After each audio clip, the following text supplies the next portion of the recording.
بسم اللہ الرحمن الرحیم الحمد للہ رب العالمین والصلاة والسلام علی اشرف الانبیاء والمرسلین وبعد۔ معزز ناظرین کرام، آج حقیقت ذکر الہی سے متعلق چند باتیں ہوں گی۔ اگر روحانی بیماریوں کا جائزہ لیا جائے تو حقیقت میں بیماریاں دو ہی ہیں: عقیدہ و عمل میں تضاد کی بیماری۔ اس بیماری میں عقیدہ درست ہوتا ہے، ذہن خیر و شر میں حد فاصل کھینچتا ہے، لیکن اعضاء و جوارح عقیدے کا ساتھ نہیں دیتے۔ عقل کہتی ہے کہ اللہ کی محبت تمام محبتوں پر غالب ہونی چاہیے، مگر عین اس وقت جب عقل یہ کہہ رہی ہوتی ہے، انسان محسوس کرتا ہے کہ حب مال، حب جاہ، حب حسن مجاز اللہ کی محبت پر چھا گئی۔ انسان تسلیم کرتا ہے کہ غیر اللہ کا ڈر دل میں نہیں ہونا چاہیے، مگر دل میں جھانکتا ہے تو جھوٹے خداوندوں کے خوف سے اسے ملوث پاتا ہے۔ انسان مانتا ہے کہ حسد، بغض، کینہ، عناد، تکبر، بخل روحانی بیماریاں ہیں اور دل ان سے پاک ہونا چاہیے، مگر اس کے باوجود وہ دل میں ان سانپوں کو رینگتا ہوا دیکھتا ہے۔ ذہن میں یہ سوال ابھرتا ہے کہ عقیدہ و عمل کے اس تضاد کا علاج کیا ہے؟ کبھی ایسا ہوتا ہے کہ خود عقیدے کی چولیں ڈھیلی ہو جاتی ہیں، ذہن خیر و شر میں واضح طور پر حد فاصل نہیں کھینچتا ہے، عقل سرکش ہو کر چھوٹ ہو جاتی ہے اور ہر وہ بات جو اس کی گرفت میں نہیں آتی اس کے وجود ہی سے منکر ہو بیٹھتی ہے۔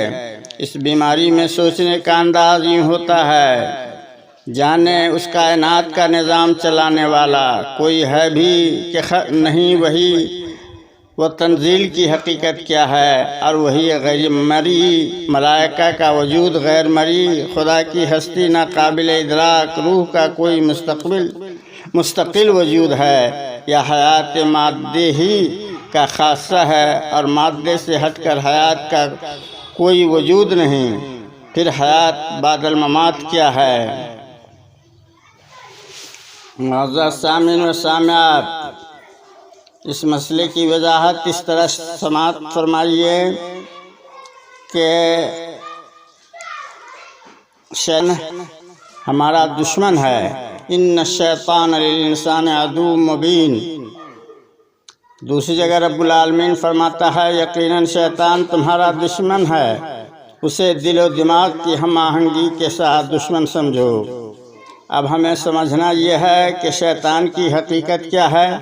شیطان کے بارے میں رسول اللہ صلی اللہ علیہ وسلم نے فرمایا یجری مجری الدم، وہ انسان کی رگوں میں خون کی طرح دوڑتا ہے اور اس میں اچنبھے کی کوئی بات نہیں۔ جیسے انسانی جسم میں ہوا کی آمد ہے، جیسے بجلی جسم میں سرایت کر جاتی ہے، شیطان کے ارواح ہیں، ان کا جسم میں سرایت کر جانا آسانی سے سمجھ میں آتا ہے۔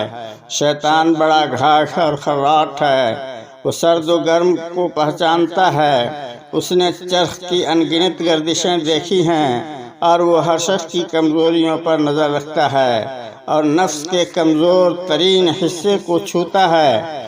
وہ ایسا احمق نہیں کہ جس شخص کے خمیر میں فیاضی گدھی ہوئی ہو، جس کی ہڈیوں میں سخاوت رچی ہوئی ہو، وہ اسے بخل پر آمادہ کرے، وہ اسے اسراف پر آمادہ کرے گا، وہ اسے تبذیر پر مائل کرے گا، وہ اسے بیجا اور بے محل خرچ کرنے پر اکسائے گا۔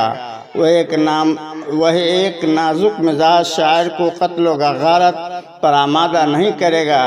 وہ سمجھتا ہے کہ اس میں دھینگا مستی کی صلاحیت نہیں، وہ اسے شراب نوشی اور حسن پرستی پر اکساتا ہے۔ پس نفس اور شیطان دو بڑے دشمن ہیں، اور نفس شیطان سے بھی بڑا دشمن ہے۔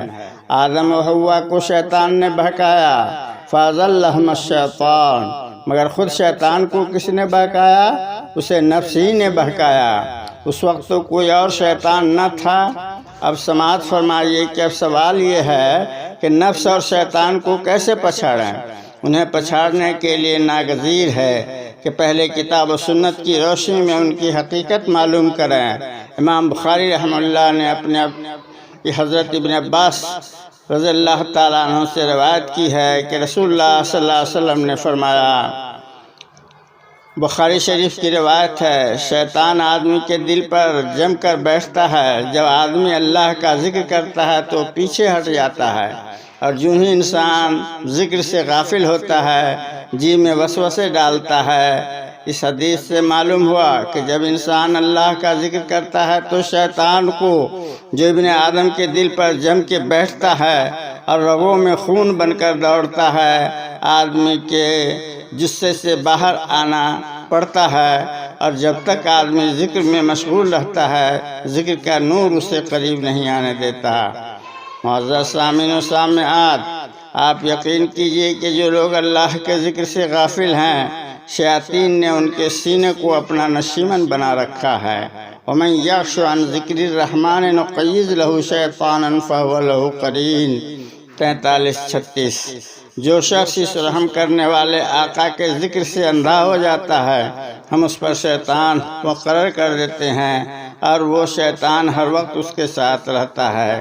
وہ خدا جو ہمیں آدم سے وجود میں لایا اور جس نے بتدریج ہمیں حد کمال تک پہنچایا، وہ خدا جو دن رات ہم پر جسمانی، ذہنی اور روحانی نوازشوں کی بارش کرتا ہے، ہم میں سے جو اسے محسن اعظم کی یاد سے غافل ہو جاتا ہے، اللہ کا قانون یہی ہے کہ اسے احسان فراموش کی روحانی مناسبت شیاطین سے ہو جاتی ہے۔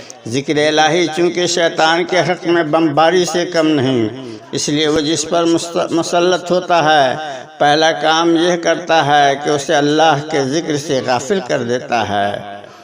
معزز سامعین و سامعات، شیطان ان پر مسلط ہوا تو اللہ کا ذکر انہیں بھلا دیا۔ یہی لوگ شیطان کی ٹولی ہیں۔ دیکھیے، شیطان کی ٹولی ہی گھاٹے میں رہنے والی ہے۔ جب بھی کوئی دشمن پر قابو پاتا ہے تو سب سے پہلے وہ دشمن سے ان ہتھیاروں کو چھینتا ہے جو اس کے لیے ہلاکت کا سامان ہے۔ اس آیت سے اور بھی وضاحت ہو گئی کہ ذکر الہی شیطان کے لیے حد درجہ ہلاکت آفریں ہے۔ جبھی تو انسان پر قابو پاتے ہی ذکر الہی سے غافل کرنے کی فکر سب سے پہلے اسے دامنگیر ہوتی ہے۔ واضح ہے کہ یہ بات واضح ہو جاتی ہے کہ اللہ اور اس کے رسول کی نظر میں شیطان کا علاج ذکر الہی ہے۔ اب آئیے قرآن و حدیث کی روشنی میں نفس کا علاج تلاش کریں۔ رسول اللہ صلی اللہ علیہ وسلم نے فرمایا کہ بحقی کی روایت ہے، ہر شے کو چمکانے کے لیے پالش ہوتی ہے۔ اگر دلوں کو تم سیکل کرنا چاہو تو اللہ کے ذکر سے سیکل کرو۔